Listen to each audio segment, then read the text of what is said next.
Good morning, my dear students. This is Teacher Jatinder here. I am back with yet another video in civics. I am going to touch upon the second chapter in civics, that is fundamental rights and duties. This topic is basically a part of the first chapter which we have already done in our constitution. And here again I am going to just touch on the main points of fundamental rights and duties. So you will also study just the points which I am going to discuss here in this video. First of all, it is contained in part 3 of the constitution, and they are the basic human rights of all Indian citizens. So that is what you need to know, that it is contained in part 3. Next, what is the meaning of rights? Rights literally means those freedoms which are essential for personal good as well as the good of the community. Now, why are these rights important? Fundamental rights for Indians are aimed at overturning the inequities of past social practices, guarantee that all Indian citizens can and will lead their lives in peace as long as they live in Indian democracy. Essential for development, it gives rise to various freedoms in the form of fundamental rights.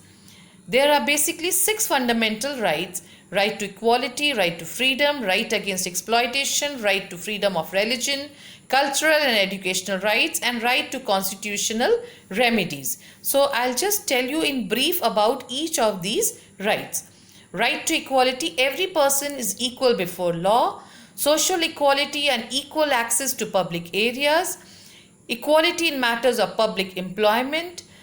Abolition of untouchability and abolition of title. Nobody can be conferred the titles as it was done during the British regime. All the titles are abolished. Next, we have right to freedom. This right provides various freedoms: freedom of speech and expression, freedom to form associations or union, freedom to move freely throughout the territory of India, freedom to reside anywhere in any part of India, and right to practice any kind of profession which pleases us. Next, we have preventive detention. What is preventive detention? It is an action taken on grounds of suspicion that some wrong action may be done by the person concerned. It can, however, be made only on 4 grounds, and the grounds are written on the slides. Now, right to education.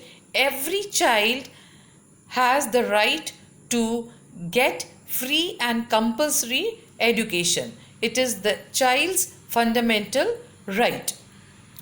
Next, I have right against exploitation.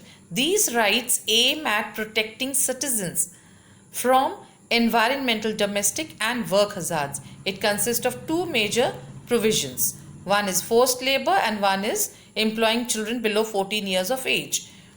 This is also right against exploitation. Every citizen has a right against exploitation. Nobody can exploit any worker. These again, here you can see the right against exploitation. What are the terms and what are the basic rights of human beings? Abolition of trafficking in human beings and beggar. A beggar is forced labor. Nobody can force anybody to do any kind of work. This is the right to freedom of religion. Every person has the freedom to practice and propagate any religion of his choice. Nobody can force a person to practice any particular religion. It is the person's total, his own personal choice, whichever religion he wants to practice. Next, cultural and educational rights. This right allows every citizen of India to have a cultural and educational up to where that person wants.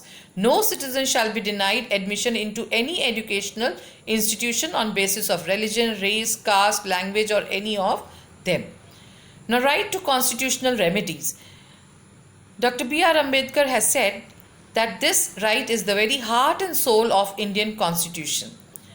This right was created as one of the main fundamental rights because the Constitution recognized the need to protect the rights of the citizen. In case of any of the fundamental rights being deprived to the citizen is allowed to move to the court and ask for his right. There are certain writs provided to citizens. What is a writ? A formal order in writing issued under seal in the name of sovereign government. There are various kinds of writs. You have already studied these writs in Standard 8. Again, we shall just go through them.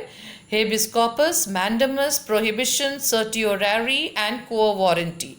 What is habeas corpus? Literally, it means produce the body. That is, to bring the imprisoned individual to the court and show the valid reason for his detention. Mandamus, writ of mandamus, is another important jurisdictional remedy in which an order is passed on from a superior institution to a supplementary subordinate court or authority that prohibits the court or government official from performing a certain act. Writ of prohibition means to forbid or to stop and is popularly known as stay order. This writ is issued when a lower court or a body tries to transgress the limits or powers vested in it. Writ of certiorari literally means to be certified. The writ of certiorari is issued by the Supreme Court to some inferior court or tribunal courts to transfer the matter to it or to some other superior authority for proper consideration. Quo warranty writ is issued to a person who has been wrongly appointed in the office of authority. This obligates the accused of presenting whether evidence he or she has to court to support the reasons for his detention. Now, apart from fundamental rights, every citizen also has got some fundamental duties. The rights the government gives us, duty is our part for the country. You can see the various fundamental duties, what we are supposed to do for our country. Some of this is to protect and uphold the sovereignty of the country. Here you can see the basic difference between rights and duties. Next we have the directive principles of state policy. This also you have done it in first chapter. It is enshrined in part 4 of the Constitution, and directive principles are not enforceable through courts. Welfare state. Our government strives to make India a welfare state. It provides for better development of weaker and depressed sections of the society.